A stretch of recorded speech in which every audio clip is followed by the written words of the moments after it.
வணக்கம். இன்றைய முக்கிய செய்திகள். சென்னை ஆழ்வார்பேட்டையில் உள்ள இல்லத்தில் முதலமைச்சர் மு க ஸ்டாலின் அவர்களுடன் ப. சிதம்பரம் அவர்கள் சந்தித்து பேசினார். சென்னைக்கு குடிநீர் ஆதாரமான 5 முக்கிய ஏரிகளில் இன்றைய நிலவரப்படி 79.25% நீர் இருப்பு உள்ளது என்று தெரிவிக்கப்பட்டுள்ளது. தமிழகத்தில் இன்று கோவை மற்றும் நீலகிரி மாவட்டங்களில் ஒரு சில இடங்களில் லேசான மழை பெய்ய வாய்ப்புள்ளதாக வானிலை மையம் தகவல் தெரிவித்துள்ளது. திருத்தணி அருகே 7 கோடியில் நந்தி ஆற்றில் அமைக்கப்பட்ட உயர்மட்ட பாலம் மக்களின் பயன்பாட்டிற்கு வந்தது. பல்லாவரம் அருகே ஆவணங்களின்றி கொண்டு செல்லப்பட்ட 13 கிலோ தங்கம் மற்றும் 34 கிலோ வெள்ளி பறிமுதல் செய்யப்பட்டுள்ளது. மின்னணு வாக்குப்பதிவு இயந்திரங்கள் மற்றும் வாக்காளர் பதிவு செய்த வாக்கை சரிபார்க்கும் கருவிகள் ஒதுக்கீடு செய்யப்பட்டுள்ளதாக இந்திய தேர்தல் ஆணையம் தகவல் தெரிவித்துள்ளது. தேமுதிகவின் மாவட்ட செயலாளர்கள் கூட்டம் இன்று நடைபெற உள்ளதாக தெரிவிக்கப்பட்டுள்ளது. கீழடியில் 11வது கட்ட அகழாய்வு நடத்த மாநில தொல்லியல் துறைக்கு ஒன்றிய தொல்லியல் துறை அனுமதி வழங்கியுள்ளதாக தகவல் வெளியாகியுள்ளது. கீழ் பொன்னத்தூரில் 53 ஐம்பொன் சிலைகள் தேர்தல் பறக்கும் படையிடம் சிக்கியது. தொடக்க கல்வி பட்டய தேர்விற்கு தனித் தேர்வர்கள் மார்ச் 26ஆம் தேதி முதல் இணைய வழியில் விண்ணப்பங்களை பதிவிறக்கம் செய்யலாம் என்று தெரிவிக்கப்பட்டுள்ளது.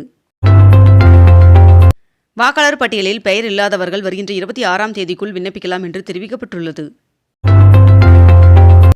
ஆந்திர மாநிலத்தில் உள்ள ரேஷன் கடைகளில் மீண்டும் மண்ணெண்ணெய் வழங்கப்பட உள்ளதாக அமைச்சர் தெரிவித்துள்ளார்.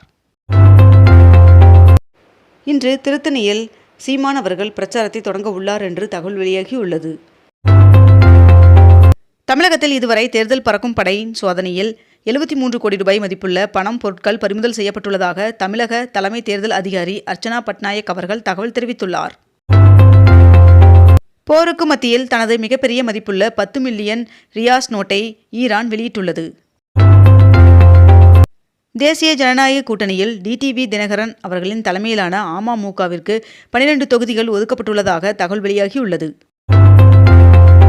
வணிக பயன்பாட்டிற்கான சிலிண்டர் ஒதுக்கீடு மார்ச் 23ஆம் தேதி முதல் 50% அதிகரிக்கப்படும் என்று மத்திய அரசு தகவல் தெரிவித்துள்ளது.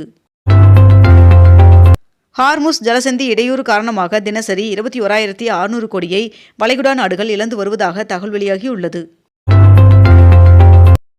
தமிழகத்தில் வருகின்ற 24ஆம் தேதி வரை மிதமான மழை பெய்ய வாய்ப்புள்ளதாக வானிலை மையம் தகவல் தெரிவித்துள்ளது. ரூபாயின் மதிப்பு கடும் சரிவு, தொழில்துறை எரிபொருள்கள் விலை உயர்வு ஆகியவை பணவீக்கத்தின் அறிகுறிகள் என்று ராகுல் காந்தி அவர்கள் தெரிவித்துள்ளார். தமிழ்நாட்டில் மினரல் வாட்டர் கேன் விலை 3 ரூபாய் முதல் 5 ரூபாய் வரை உயர்ந்துள்ளது. ரேஷன் அட்டைதாரர்கள் ஏப்ரல் மாதத்தில் 3 மாதங்களுக்கான பொருட்களை பெற மத்திய அரசு ஏற்பாடு செய்து வருவதாக தகவல் வெளியாகியுள்ளது. இந்தியா சீனா இடையே 6 ஆண்டுகளுக்கு பிறகு இமாச்சல பிரதேசம் வழியாக வர்த்தகம் தொடங்க உள்ளதாக தகவல் வெளியாகியுள்ளது.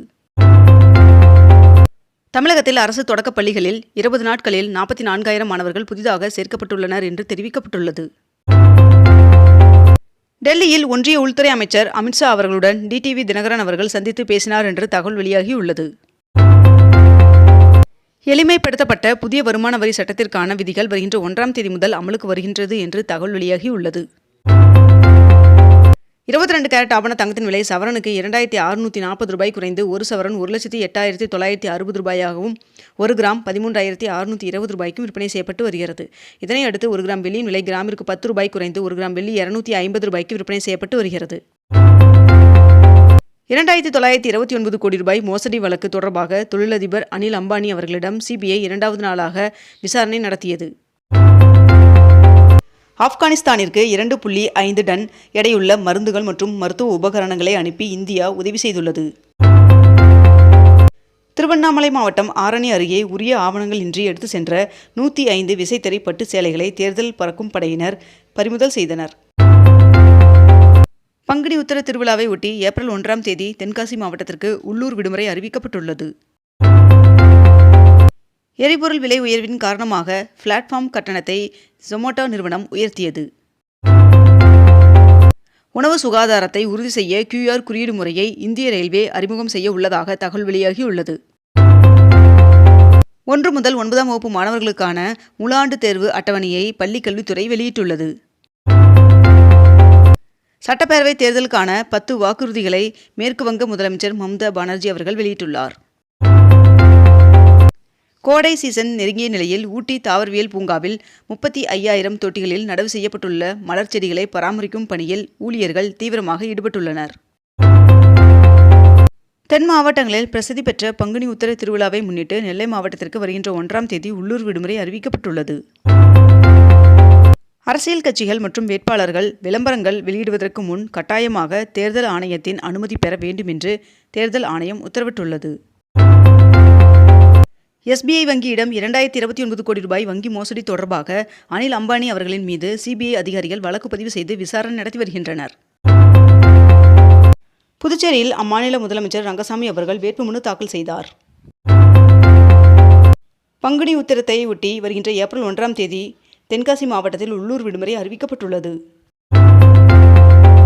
பறவை காய்ச்சல் பரவி வருவதால் சென்னை கிண்டியில் உள்ள சிறுவர் பூங்கா மூடப்பட்டது. சிவகங்கை மாவட்டம் குன்றக்குடி சண்முகநாத பெருமாள் சுவாமி கோவிலில் பங்குனி உத்திர திருவிழா திங்கட்கிழமை கொடியேற்றத்துடன் தொடங்குகிறது. தொடக்க கல்வி பட்டயத் தேர்விற்கு தனித் தேர்வர்கள் மார்ச் 26ஆம் தேதி முதல் இணைய வழியில் விண்ணப்பங்களை பதிவிறக்கம் செய்யலாம் என்று தெரிவிக்கப்பட்டுள்ளது. வருகின்ற ஏப்ரல் 1ஆம் தேதி முதல் பான் கார்டு விண்ணப்பிக்க ஆதார் அட்டை மட்டும் போதாது என்றும் பிறப்பு சான்றிதழுக்கான கூடுதல் ஆவணங்கள் கட்டாயம் என்றும் அறிவிக்கப்பட்டுள்ளது. போருக்கு மத்தியில் ஹார்முஸ் நீரிணையை ஈரான் மூடியுள்ளதாக தகவல் வெளியாகியுள்ளது.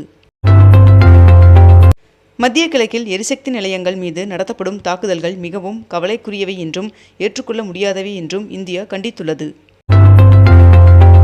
திருச்செந்தூர் சுப்பிரமணியன் சுவாமி கோவிலில் உண்டியல் காணிக்கையாக 4,36,00,000 ரூபாய் மற்றும் 1143 கிராம் தங்கம் கிடைக்கப்பெற்றுள்ளதாக தகவல் வெளியாகியுள்ளது. தேர்தல் ஆணையம் வாக்களிக்க மேற்கண்ட இந்த 12 மாற்று ஆவணங்களை பட்டியலிட்டுள்ளது. சென்னை மண்டல வானிலை ஆய்வு மையத்தின் புதிய தலைவராக விஞ்ஞானி சிவானந்த தாமோதரன் அவர்கள் பொறுப்பேற்றுக் கொண்டார். சட்டமன்ற தேர்தலை முன்னிட்டு 250 கம்பெனி துணை இராணுவப் படையினர் தமிழ்நாடு வருகின்றனர். புதுச்சேரியில் திமுக காங்கிரஸ் இடையே தொகுதி பங்கீட்டில் எந்த சிக்கலும் இல்லை என்று தமிழ்நாடு காங்கிரஸ் தெரிவித்துள்ளது.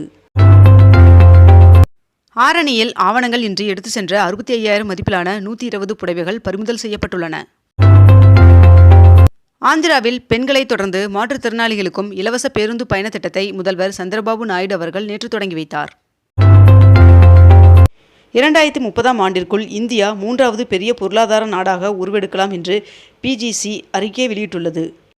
இத்துடன் இன்றைய தலைப்புச் செய்திகள் நிறைவடைகின்றன. மேலும் இதுபோன்ற அண்மை தகவல்களை உடனுக்குடன் தெரிந்து கொள்ள அக்னிபூ சேனலை சப்ஸ்கிரைப் செய்து கொண்டு தொடர்ந்து இணைந்திருங்கள். நன்றி, வணக்கம்.